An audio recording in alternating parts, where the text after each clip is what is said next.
오늘 말씀의 제목은 신앙함의 의미입니다. 신앙함의 의미. 우리가 보통 신앙 또는 믿음 하면 이렇게 명사죠. 그래서 명사는 주로 우리가 상상을 하게 됩니다. 믿음이란 무엇인가 라고 하는 상상을 하게 되는데, 이제 신앙함 이렇게 말을 할 때는 거기에 신앙하다 또는 믿는다 라고 하는 동사적인 의미가 들어 있습니다. 그래서 그 신앙함, 우리가 신앙생활 하는 것, 그것이 과연 어떠한 의미가 있느냐라고 하는 것입니다. 다시 말하면 신앙생활을 할 때에 무엇을 목적하며 하고 있는가, 또는 무엇을 가치 있게 여기며 하고 있는가, 더 쉽게 이야기하면 왜 신앙생활을 하는가, 이것입니다. 신앙생활하는 이유를 오늘 같이 생각을 해보려고 하는데, 오늘날 교회를 나오시는 많은 분들 가운데 아직 예수 그리스도를 정확히 알지 못하고 다른 차원에서의 어떠한 목적을 가지고 나오실 수가 있습니다. 예를 들면 몸이 굉장히 아픈데 그 아픈 몸을 낫게 하기 위하여 누군가가 권면을 해서 같이 기도하자라고 해서 이렇게 나올 수도 있고요. 또는 너무너무 가난한데 교회 가서 말씀을 듣고 열심히 살면 하나님께서 복을 주신다라고 해서 어떤 좀 가난으로부터 좀 벗어나 볼까라고 해서 교회를 나올 수도 있고요. 또는 마음이 너무나 불안해요. 영 불안하고 정서적으로도 안정이 못 되고 해서 교회에 오면 좀 차분하게 이렇게 찬양도 듣고 또 말씀도 들으면서 차분해질 수 있지 않을까, 마음의 안정을 위해서 나오실 수도 있겠습니다. 제가 외국에 있을 때 이민교회라고 그러죠. 이민자들이 모여 있는 그 교회, 이민교회에서 이제 사역을 할 때 그런 경우를 많이 봤어요. 이민을 하게 되면 또는 유학을 한다거나 할 때에 아는 사람이 하나도 없기 때문에 마음에 굉장히 외로움이 있습니다. 그리고 어떻게 생활을 해야 될지 전혀 알 수가 없기 때문에 누군가의 도움이 필요해요. 그런데 이 이민자 사회에서는 교회가 그 역할을 아주 잘합니다. 교회가, 어떤 교회들은, 아주 열심인 교회들은 누군가가 온다라고 하는 소식만 들으면 바로 공항으로 나갑니다.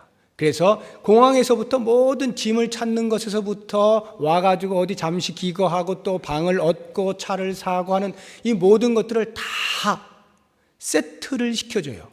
이것을 교회가 해요. 그래서 그런 면에서 예수를 한 번도 들어본 적이 없는 사람임에도 불구하고, 교회를 나가본 적이 없는 사람임에도 불구하고 해외에 나갔을 때 교회에 나가게 되는 경우가 굉장히 확률이 높습니다. 이제 그런 경우에 참 좋은 경우도 있고 또 나쁜 경우도 있어요. 좋은 경우는 그렇게 해서 한 번도 접해보지 못한 교회 생활을 접하게 되고 복음을 듣게 되고 예수님이 누군가 알게 되면서 믿음이 싹 트는 거예요. 그래서 믿음 생활을 딱 정착을 하게 되는 그런 경우는 너무나 좋은 경우죠. 근데 조금 안 좋은 경우라고 하면 어떤 경우냐면, 그렇게 이제 정착을 하고 내가 이렇게 적응하는 데까지만 이용을 한다 그러면 너무 심한 말이고, 좀 이제 그렇게 하다가 딱 정착이 되면 그냥 이제 훌쩍 떠나게 되는 그런 경우에는 좀 마음이 안 좋은 경우입니다. 아무튼 어디에 있든지 간에 교회에 나오는 성도들 가운데에서는 이렇게 예수 그리스도를 믿는 것이 무엇이냐라고 하는 것보다 일단 자기의 마음에 원하는 것을 얻는 것을 목적으로 하여 나오게 되는 경우도 가끔씩 있게 되는 것입니다. 그런데 그러한 것들은 우리가 신앙함의 의미다라고 말하지 않습니다. 병을 낫기 위해서라든가 부를 축적하기 위해서라든가 사업상을 위해서라든가 또는 행복을 위해서, 안정을 위해서, 인간관계를 위해서, 이러한 것들은 신앙함의 의미라고 말하지 아니하고 신앙생활을 할 때에 나타나는 현상, 결과 중의 일부들입니다. 그래서 어떤 경우는 신앙생활을 잘 해도 부한 자가 있는가 하면 가난한 자가 있어요. 동시적으로. 또 어떤 사람은 병이 낫는 경우가 있는가 하면 병이 안 낫는 경우도 있습니다. 이러한 경우들은 결과의 종류들에 불과한 것입니다. 그러니까 그러한 결과가 우리에게 신앙함의 의미로 다가오지는 않습니다. 그러면 우리가 예수를 믿는다라고 할 때에 가장 큰 본질적인 신앙함의 의미는 무엇이냐라고 할 때 그것은 바로 구원입니다. 우리의 영혼이 구원 얻는 것, 영벌에서 영생으로 옮겨지는 것, 죄의 모든 삭슬 다 집을 받고 깨끗한 자, 자유자, 해방자가 되는 것, 흑암의 권세로부터 하나님 나라의 아들로 옮겨지는 것, 이 구원이 신앙함의 의미 으뜸입니다. 1차적인 의미라 할 수가 있습니다. 그래서 로마서 8장 1절 2절을 보면은 사도 바울이 이 부분에 대하여 이렇게 웅장하게 변을 하고 있죠. 그러므로 이제 그리스도 예수 안에 있는 자에게는 결코 정죄함이 없나니 이는 그리스도 예수 안에 있는 생명의 성령의 법이 죄와 사망의 법에서 너를 해방하였음이라 분명하게 말하고 있습니다. 그리스도 안에 있는 자, 그리스도를 믿는 자에게 주시는 하나님의 놀라운 복이 곧 죄로부터의 해방이다. 인간의 본질적인 해소를 시켜주고 있는 것입니다. 뿐만 아니라 고린도후서 5장 7절에서도 사도 바울은 계속해서 말합니다. 그런즉 누구든지 그리스도 안에 있으면 새로운 피조물이라. 이전 것은 지나갔으니 보라 새 것이 되었도다. 새로운 피조물로서의 모습, 신분의 변화, 이것이 우리의 신앙함의 의미의 1차적인 의미가 되는 것입니다. 그러나 이 신앙함의 의미로서 우리가 모든 신앙생활을 다 말할 수 있는 것은 아닙니다. 그 다음에 이야기가 있어요. 다시 말하면 우리가 신앙한다라고 할 때는 이 구원의 의미를 지나서 그 다음에 또 다른 의미들이 있는데 그것이 무엇이냐 하면 우리들의 삶 속에서 발견할 수 있는 의미들입니다. 다시 말하면 예수 그리스도를 믿어 구원의 자리에 이른 자가 어떻게 사느냐라고 할 때에 그 삶에서 찾아낼 수 있는 의미들, 이것이 우리가 오늘 보고자 하는 신앙함의 의미인데요. 어떤 것이 과연 그러한 삶에서 찾아질 수 있는 것이냐라고 할 때 예수 그리스도를 닮아가는 것, 예수 그리스도의 성품을 쫓아가는 것, 그것과 그리스도께서 우리에게 남겨두신 사명을 완수하는 것, 이 두 가지가 우리가 삶에서 찾아낼 수 있는 신앙함의 의미들입니다. 작은 예수가 되는 것. 여러분, 우리에게 맡겨지신 사명은 굉장히 다양해요.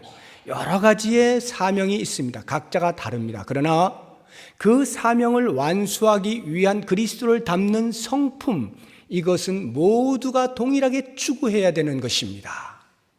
이 그리스도의 성품이 무엇인지가 오늘 이제 말씀 가운데서 나타나게 되는 것입니다.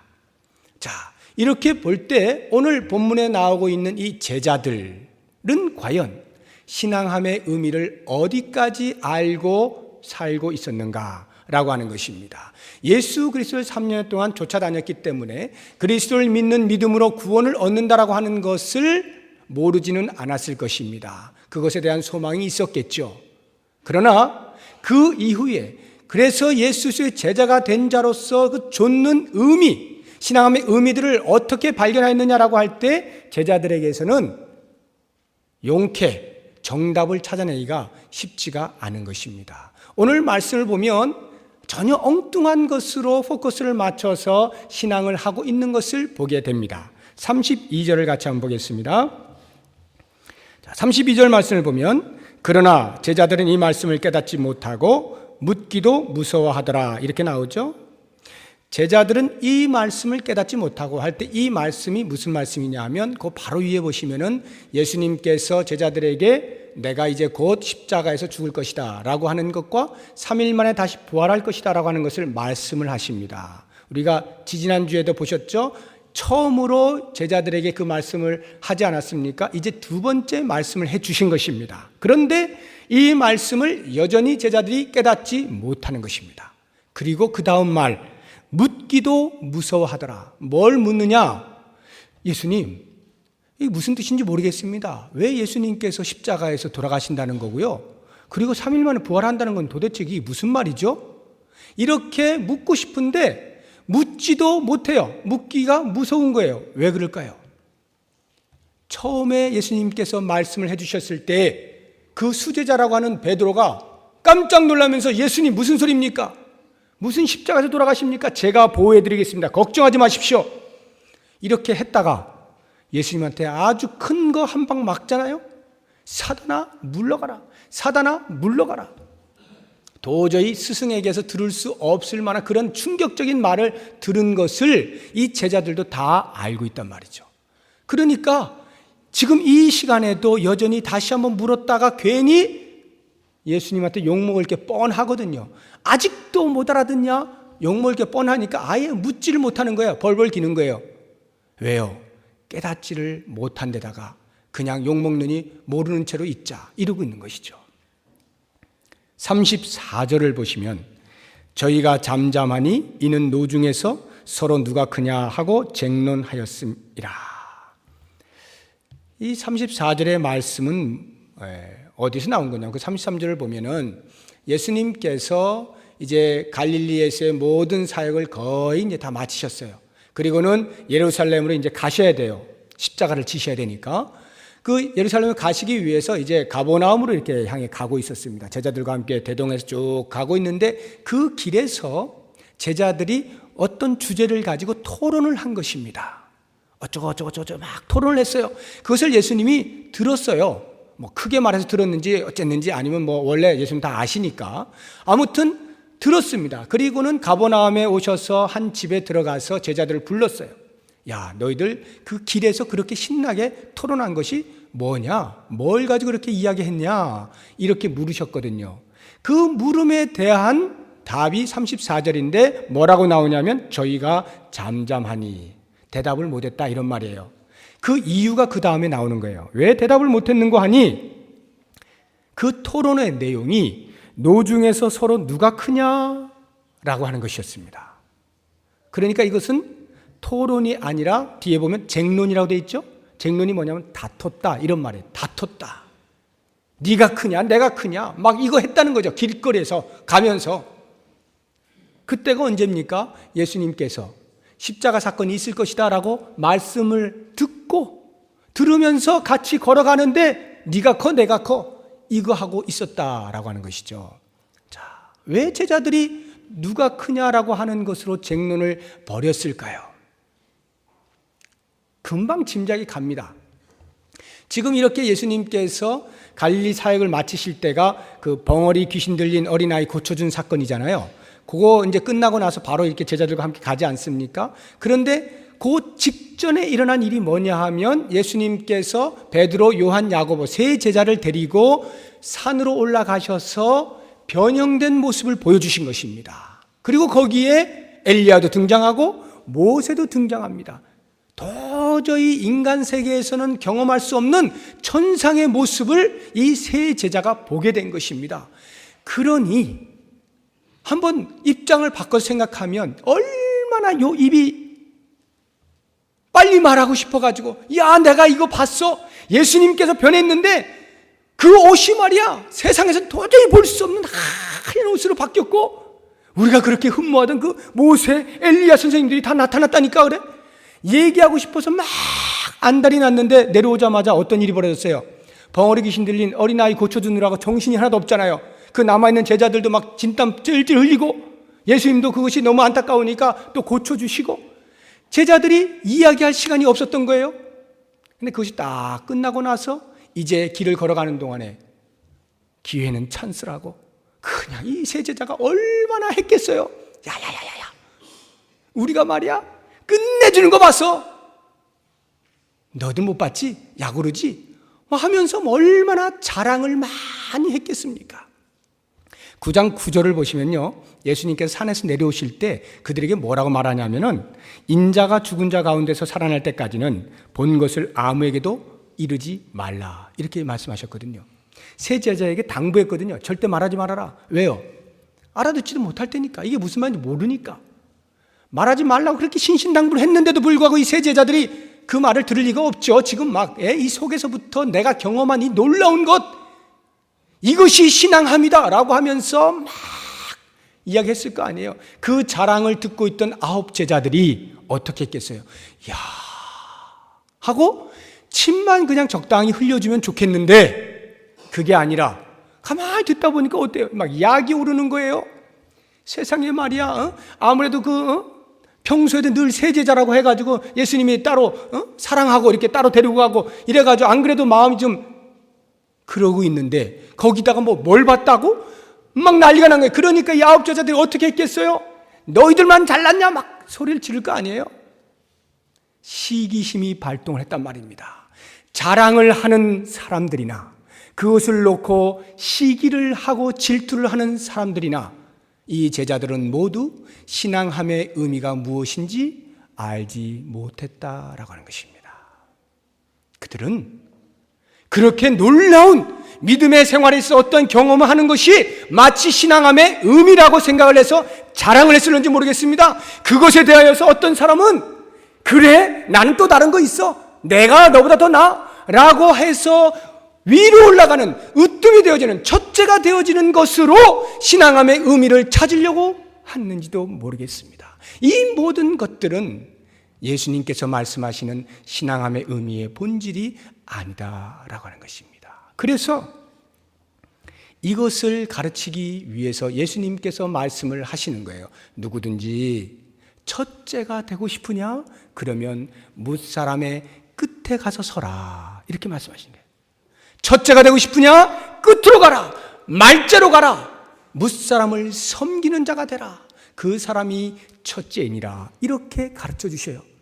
이게 웬 뚱딴지 같은 소리입니까? 전혀 알아듣지 못하죠. 그러니까 예수님께서 어떻게 해요? 어린아이 하나를 부르는 거예요. 야 이리 와. 해가지고 가슴에 안으시고 그 제자들을 향하여 이렇게 말합니다. 너희가 지금 이 어린아이 하나를 영접하면 곧 나를 영접하는 것이고 나를 영접하면 나를 영접하는 것이 아니라 나를 보내신 아버지를 영접하는 것이다. 이렇게 가르쳐 주십니다. 그게 무슨 큰 가르침 같이 보입니까? 별거 아닌 것 같죠? 그런데 그 당시는 큰 거예요. 왜냐하면 당시 어린 아이는요 사람 취급을 안 했거든요. 카운트를 할 때 하나 둘 셋 이렇게 사람 수 셀 때 애는 안 셌어요. 안 셌다는 말은 아직 얘는 사람이 아니다 이런 말이에요. 성령이 될 때까지는 아직 안 쳐준다. 무시해도 된다. 천대도 된다. 소홀히 여기도 된다 이거거든요. 이게 그 당시 사회 문화거든요. 그런데 그 어린아이 하나를 데려다가 안으시고 이 아이를 영접하면 이라고 말을 하는 순간에 제자들은 뻥 한 거예요. 왜냐하면 자기들이 가지고 있던 일반 상식을 무시해버렸기 때문에 그렇습니다. 그래서 이게 도대체 무슨 말인가 전혀 알아듣질 못합니다. 알아듣지 못한 것에 대한 흔적이 어디에서 나타나는 거 하니 예수님께서 이제 이 사건 이후에 예루살렘으로 가십니다. 가셔서 이제 십자가에 돌아가시기 직전 금요일날 돌아가시는데 목요일 밤에 한 마가의 그 다락방에서 모여가지고 성만찬을 하죠. 성찬을 쫙 베풉니다. 그러면 이제 금요일 새벽부터 시작해가지고 오전에 십자가에 달려 돌아가시니까 9시에 돌아가시잖아요. 그럼 불과 얼마 안 남았어요. 12시간도 채 그 정도밖에 안 남는 그런 짧은 시간인 그 목요일 밤에 성만찬을 했는데 그것이 끝나자마자 어떤 일이 벌어지냐면 누가복음 22장 24절에 보면은 똑같이 오늘 이 본문과 같이 누가 크냐라고 하는 것으로 다투고 있는 모습이 나옵니다. 성만찬 끝나고 나서 떡 떼고 나서 또 누가 크냐라고 다투고 있어요. 이것이 제자들이었어요. 신앙함의 의미가 무엇인지를 전혀 알지 못한 것입니다. 그래서 예수님께서는 이제 곧 십자가에 달려 돌아가심으로 이것이야말로 모든 인류를 향한 섬김의 극치다라고 하는 것을 보여주셔야 되는데 제자들이 그렇게 훈련시킨 제자들조차 이것을 알지 못하고 있으니 너무나 갑갑하여서 예수님이 직접 허리에다가 수건을 딱 끼고 대야에다 물을 떠가지고 제자들을 불렀습니다. 얘들아 이리 와라. 발을 씻겨주시는 것입니다. 한번 상상을 해보세요. 여러분 제자들의 발을 씻긴다 할 때 우리는 참 예수님 겸손하시구나. 예수님이 섬기시는구나. 이 정도로 이렇게 생각하시기 쉬울 거예요. 그러나 그 당시를 생각하면요 이것은요 혁명입니다. 혁명. 있을 수가 없는 일이에요. 스승은요 그 당시에 구덩이에 아버지하고 부모하고 스승이 빠지면 스승부터 먼저 구하게 돼 있어요. 그 정도로 스승이 이거거든요. 그런 스승이 지금 발을 닦아주고 제자들의 발을 닦아준다? 이건 있을 수 없는 일입니다. 혁명입니다. 그런 혁명적인 것을 직접 보여주시는 거예요. 제자들은 뒤집어졌어요. 도대체 이게 무슨 일이냐. 그러니까 베드로가 엉뚱한 소리 하지 않습니까? 그런 일을 보여주시면서까지 섬김이 무엇인지, 신앙함의 의미가 무엇인지를 그들에게 계속 가르쳐 주신 것입니다.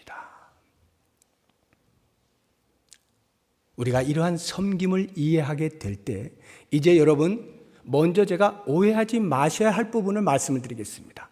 아, 섬김이라는 것이 그런 것이구나 라고 해서 마치 포지션, 자리를 바꾼다든가 아니면 역할을 바꾼다든가 아니면 기능을 바꾸는 것으로 오해를 하시면 큰일 납니다.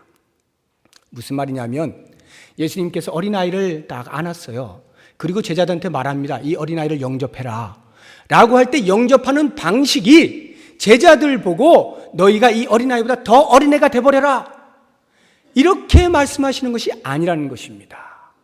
예수님께서 제자들의 발을 씻기실 때에 매일같이 제자들이 밖에서 돌아오기만 하면 매일같이 문턱에 앉아 계셨다가 대야에다 물 떠다 놓고 계속 발을 씻기셨을까요? 아닙니다. 한 번 상징적으로 발을 닦아주신 거예요. 상징적으로. 매일 그거 한 게 아니란 말이에요. 다시 말하면 스승은 스승으로서의 역할이 있어요. 스승의 포지션이 있어요. 자리가 있습니다. 기능이 있어요. 그것을 마치 제자보다 더 밑에 가서 있어야 하는 것으로 오해를 하시면 안 된다는 거예요. 섬긴다라고 하는 말을. 이제 곧 대선이 있는데 우리나라의 대통령이 국민을 섬긴다라고 해서 매일같이 청와대 국정 돌볼 생각 안 하고 매일같이 길거리에서 국민을 섬기기 위해서 매일 청소하시는 아저씨와 함께 쓰레기만 줍는다라고 생각해 보십시오. 그래서 그 대통령이 야 우리 국민을 잘 섬기는구나 이렇게 합니까? 아니요. 우리가 섬긴다라고 할 때 혹시라도 이렇게 착각을 하시면 안 된다는 거예요. 이런 오해를 하시면 안 된다는 거예요. 목사가 성도를 섬긴다라고 할 때 어떻게 섬기느냐? 목사의 직이 있어요. 책임이 있고 의무가 있습니다. 그것을 잘 하는 것으로 성도를 섬기는 거예요. 대통령이 국정을 잘 돌보고 경제가 잘 살아날 수 있도록 하는 것으로 국민을 섬기는 것입니다. 목사가 하나님의 말씀을 잘 준비하고 눈물로 기도하고 준비해서 말씀의 꼴을 잘 먹이는 것으로 성도들을 섬기는 것입니다. 교회 안에 직분을 가진 자들이 그 직분으로 그 직분에 해당하는 그 사명을 책임을 잘 하는 것으로 온 성도를 섬기는 것입니다. 예를 들어서 화장실을 청소한다고 생각해 보세요. 화장실 청소하는 것은 저기 그냥 이렇게 보기에 별 볼일 없는 사람이 청소하는 것 천만에 맞습니다. 만약에 누군가가 화장실을 청소한다라고 할 때에 그 화장실 청소함이 나의 임무예요. 나의 책임이에요. 그래서 그 일을 할 때에 어떻게 하겠습니까? 아이고 왜 나는 맨날 이 화장실이나 청소하고 있는 거야? 이것은 완전히 주인에게 꼭 잡힌 그 종 있잖아요. 그 종이 생각하는 것이고요. 지금 우리가 섬긴다라고 말을 할 때 이 섬김은 어떤 종을 말하느냐 하면 자유한 종을 말해요. 자유한 종. 옛날에 유대 보면 자유한 종이 있죠. 스스로 종의 자리에 있는 사람. 일정한 기간이 지나서 이제 종의 어떤 모든 그 옵션이 끝났어요. 그런데도 불구하고 그 주인에게 충성하고 싶어가지고 일부러 코 깨가지고 일부러 귀 깨가지고 나는 계속 종으로 있겠습니다. 이걸 자원하는 종이라 하거든요. 이 자원하는 종은 어떻게 종의 역할을 하겠습니까? 너무너무 기쁜 거죠. 화장실 청소를 하는데 이것이 나의 책임이에요. 내가 할 일이에요. 그래서 그것을 열심히 하는 것으로 다른 사람이 기뻐할 것을 상상하면서 감당할 때 이것이 섬김이란 말입니다. 그러니까 섬김은 무엇을 하느냐로 말하는 것이 아니라 뭐겠습니까? 태도입니다. 태도. 자세란 말입니다.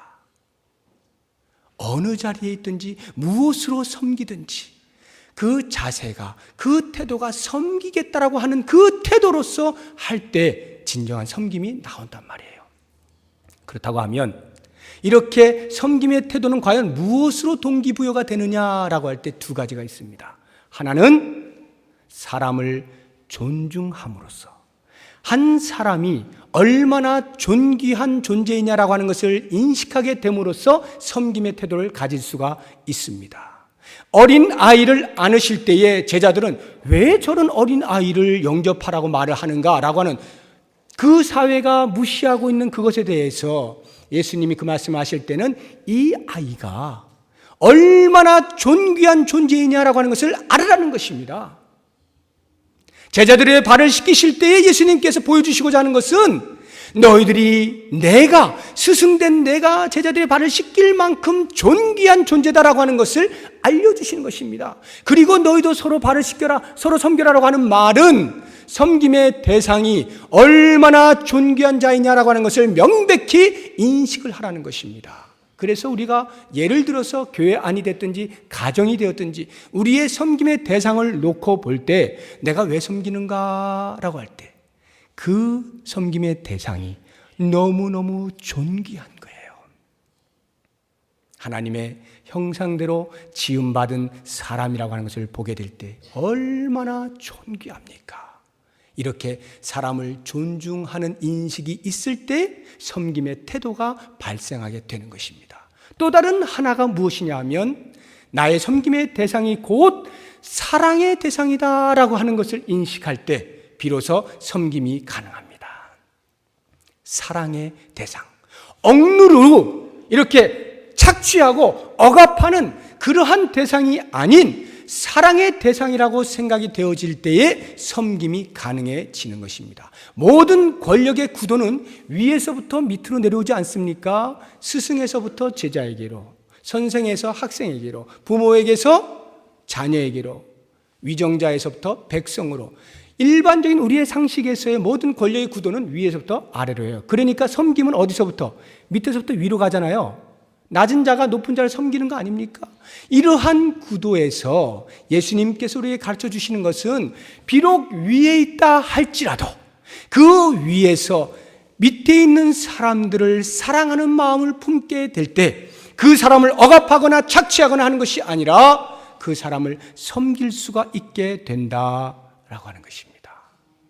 이것이 바로 예수님께서 오늘 이 제자들에게 가르쳐 주시고자 하는 키포인트예요. 이게 신앙함의 의미라는 것입니다. 사랑하는 여러분, 이제 우리가 이 주보에 나와 있는 대로 2008년도에 섬기실 분들을 이렇게 뽑았어요. 이거 감투 아닙니다. 감투 하나도 없어요. 여기 계신 분들 가운데 한 분도 감투 계급 없습니다. 전부 섬기는 분들입니다. 전부 섬기는 분들이에요. 그러면 과연 어떻게 섬기느냐?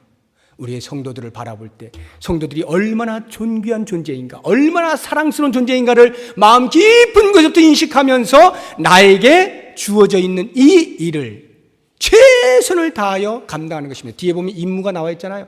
이 임무를 따라 최선을 다해 감당함으로 섬기는 것입니다. 그러니까 이거 보면서 이렇게 하는 사람은 완전 꽝이에요. 나는 여기 있는데 저 사람은 왜 저기 있지? 이러고 있는 사람은 뭘 잘 모르시는 것입니다. 여기에 나와 있는 것은 계급이 없어요. 전부 섬기는 거예요. 그러니까 어느 자리가 되었든지 그 자리에서 나에게 맡기신 그 일을 하면 되는 것입니다. 그러한 마음의 가짐이 있을 때 비로소 우리는 예수 그리스도를 믿는다 함과 그래서 구원을 얻었다 함의 기쁨과 그 이후에 구원 얻은 자로서의 삶, 예수 그리스도께서 십자가를 통하여서 우리에게 보여주신 섬김의 삶, 이것을 우리가 드디어 깨닫게 되면서 나의 신앙생활하는 신앙함의 의미로 잡을 수가 있게 되는 것입니다. 모쪼록 이 시간에 그리스도께서 우리에게 보여주신 자기 희생을 통한 섬김의 모습을 좇아서 우리에게 맡겨주신 사명을 가정에서, 교회에서 또는 나아가 우리의 직장과 우리의 사회 속에서 기꺼이 섬기는 자의 자리에 서서 하나님의 크신 나라를 이루어가고, 그렇게 섬김의 자리, 제일 말제의 자리에 서 있을 때에 하나님께서 어떻게 하셨는가를 가만히 보십시오. 예수 그리스도가 십자가에까지 낮아지시는 그 자리에서 하나님께서는 그를 가장 높은 자리에 올리셔서 모든 사람으로 그 앞에 무릎을 꿇게 만들지 않습니까?